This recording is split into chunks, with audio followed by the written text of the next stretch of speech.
Hey, what are you doing? Everybody, welcome to the home of the world famous Budweiser Clydesdales. This is the first National Historic Landmark you all are seeing on tour today. It was built back in 1885 by Adolphus Busch to house the family's horses and carriages. And rear of the stables, you're going to see the tack room. That's where all the harnesses and the equipment for the Clydesdales are kept. Each harness is handmade of black leather and brass and weighs in the neighborhood of 130 pounds each. Each Clydesdale is custom fit or a custom made harness. Now it's going to take our handlers about 45 minutes to wash and groom one of these guys and about 5 hours to set up a complete 18 hitch. And lastly, everybody, look out to that solid brass chandelier. It weighs about 650 pounds.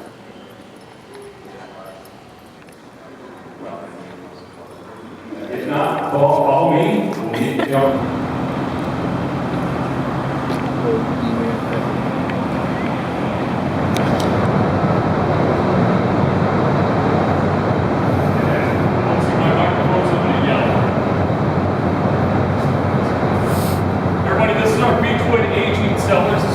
Secondary fermentation process.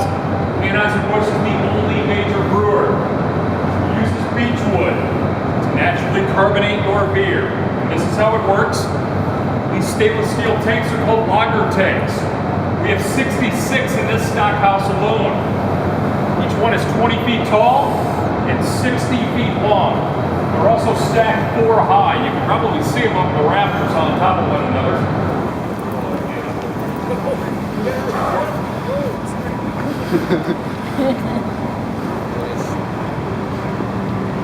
It was built back in 1891, originally served as a train depot. So rail cars would roll right up here with their grains, malts, rices, and take them upstairs on these freight elevators up to the brew kettles. Now in here, we're going to talk about the 5 ingredients that go into your Budweiser: malt, rice, hops, yeast, and water. More importantly, how do we do this, right? Our first step in making a Budweiser is milling. We're going to take all of our grains, our malts, our rices, and precisely weigh and measure them. Then over in mashing, we're going to add hot water. We want to break down the enzymes in those grains into fermentable and non-fermentable sugars. Now the fermentable sugars become the alcohol. The non-fermentable sugars become the calories and the carbs of that beer. We're going to take it and move it over to straining or lautering in step 3. You guys don't want to chew your beer, you want to drink it. And what we want left over is a liquid amber colored wort, W-O-R-T. We're going to take that wort, move it over to the brew kettle in step 4. And at precise temperatures, at precise times, we're going to boil it. And then we're going to add the hops. We're going to take that hop wort, we're going to cool it down and add yeast for the first time. The yeast is what feasts on those sugars, actually turning that hop wort into a beer. So after about 7 days, 6-7 days in step 5, we have a beer. We don't have the king of beers until we get to step 6, where we just came from. It's going to rest on those beechwood chips in those tanks for about 21 days, 3 weeks. There is no physical agitator in those tanks. It's all convectional energy, natural gases making that happen. Then we're going to filter it, chill-proof it, put it in a finishing tank where it awaits packaging, and then your loving arms, like I said. It takes about 30 days to make a Budweiser here from start to finish.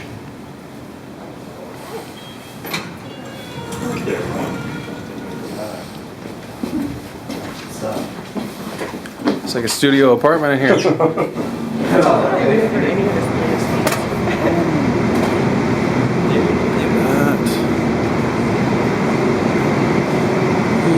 It smells so good.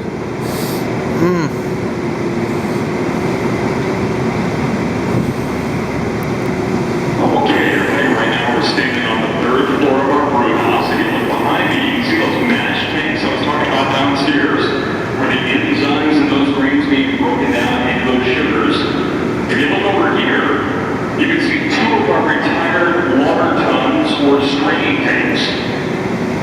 And then if you come around the railing and look below, you're going to see 6 of our brew kettles on the floor below. Each one can hold 640 barrels of beer. It was built back in 18 1868. Okay.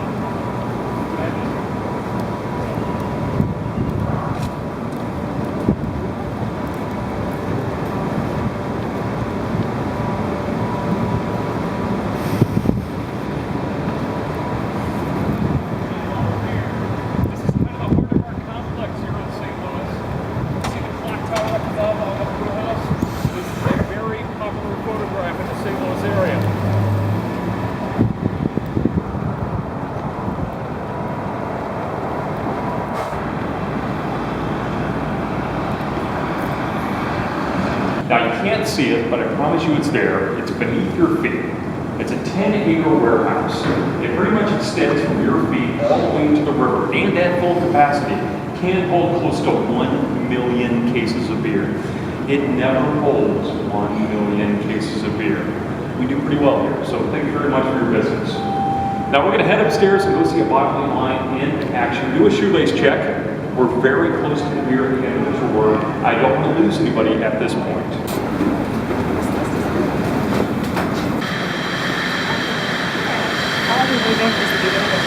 This is the most advanced bottling line in the world today. Now, 65% of what you see right now will never actually see that warehouse. That'll be on trucks and rail cars and out of here immediately. That beer that does see the warehouse is only down there for a matter of hours before it too is on trucks and rail cars and out of here.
Jump on the trolley, go up the hill.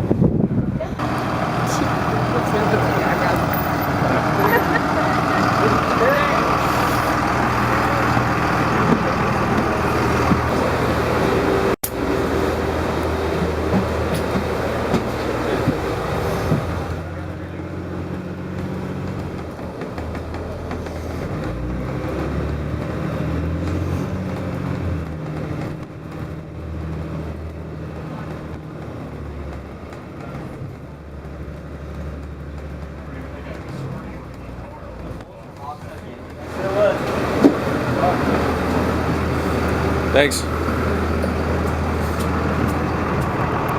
Give me that.